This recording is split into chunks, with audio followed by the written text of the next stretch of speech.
This is a battle between Agony Prussian Prince commanding the Lusitani and Asseror commanding Athens. This is an interesting matchup. Lusitani, kings of the squishy sword charge. Athens, king of spears and skirmishers. We have Lusitani nobles, 4 of those. Then we have 4 veteran shields. We have 4 Iberian slingers, and we have 4 Scutari cavalry. For Athens, we have 2 Tarentines, 2 Thureos, a massive line of pikemen. Let's see, 6 pikes, backed up by 6 Thureos. Missiles for days. Then he has 3 mercenary Rhodians, and for cavalry, he has 2 Citizens and 1 Thorax Hoplite General. Not a single sword unit, and I think Greek Heracles would love this army. I've seen him try similar things. Massive pike line, massive Thureos. Ideally, he wants to damage Lusitani. He wants to damage Lusitani while Lusitani is moving around and do damage with the Thureos. But the problem is, though, if he doesn't just make a box, the Prussian Prince is going to take his sweet time moving around here. He is going to take his sweet time using his slingers against these mercenary Rhodians. But the box could defeat the Prussian Prince here. If I don't know what the rules are for boxing. If late game boxing is allowed. The Iberian slingers firing on the pikemen. But using pikes just so difficult. The mercenary Rhodians could get some nice shots off here if they manage to stay clear of the cavalry. Seems like they are being pulled back in time. And the Prussian Prince just moving towards the flanks, trying to snipe Scutari cavalry with his Tarentines. Looks like the Tarentines might just about get caught here. If they're not microed properly, they will get caught. Oh, they're microed very well now. Moving off to the side, doing damage to the Scutari. Yeah, this Scutari cavalry is getting wrecked by Tarentines. And if it moves into range of the Rhodians, this Scutari is just going to disappear, which is a very important unit to kill. But I would like to see these mercenary Rhodians fire on the Lusitani nobles.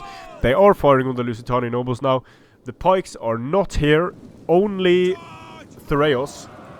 The Thureos will get absolutely smashed on the charge. Tarentines finally get caught, and now things don't look too good for Asseror at all. Having cavalry in his rear, never a good time. Thureos move into square formation. Not going to help them much against these Lusitani nobles. The Rhodians, perhaps the most important units on the field for Asseror, they get charged down by Scutari cavalry. He wasn't able to protect them. We have Scutari cavalry coming into the general here. We have Scutari cavalry coming into the Thureos together with Lusitani nobles. The pikes will soon be alone on the field. I don't see them being able to box up the way they are spread now, and Thureos getting some kills here against the veteran shield warriors, but I fear it's not going to be enough for Asseror. The flanks are just crumbling too badly. Thureos will not be able to kill enough veteran shields to make them cost effective. Going in frontally with veteran shields now against disorganized pikes and Thureos is the Prussian Prince. The unit is attacked in the rear, it's also being flanked, so this is not the worst thing that the Prussian Prince could do at this point. The Tarentines should really charge in here against the Lusitani nobles. Or really go for the Iberian slingers, but at this point there's not much Asseror can do that saves him from this mess. This is a great example of why pike lines rarely work. They just get surrounded, get picked apart on the sides, and one of the only ways to make pikes work is if you have a second line of melee infantry, which Thureos are not melee infantry. They won't do well against any unit on the charge. But you can see how just the pikes just breaking down all across the battlefield. And the second situation where pikes work, of course, will be in the box. But I guess boxing is against the rules in this particular tournament. Thorax Hoplite is losing decisively. And yeah, just a great example of how to deal with a pike line. Attacking the edges, and when you attack the edges, if the army splits up like the Prussian Prince did here, Asseror can try to mirror that with 2 lines, but then he's essentially created 4 flanks instead of having just 2 flanks. So having to close off those with pikes, then you are in a static boxing position, which isn't allowed in quite a few tournaments, because it just renders the other player the attacker, and the boxer just has to do some light skirmish micro basically. Tarentines getting smashed off the field. Now it looks like Asseror is trying to box slightly, but it's too late. He doesn't have enough left, and his pikemen are... I mean, there are Iberian slingers left here getting kills. They can fire into the flanks of these pikemen.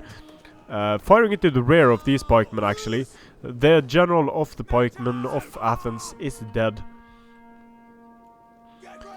So, yeah, I'm just going to fast forward at this point, because there is no question how this is going to end. Tereos in square getting smashed.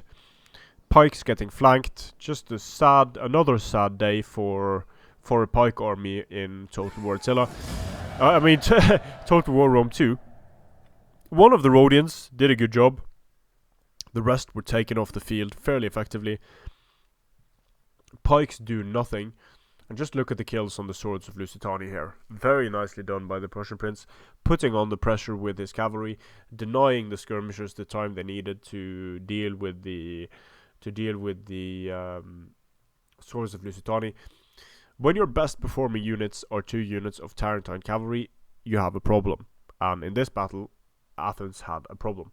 So, good game. Strength and honor.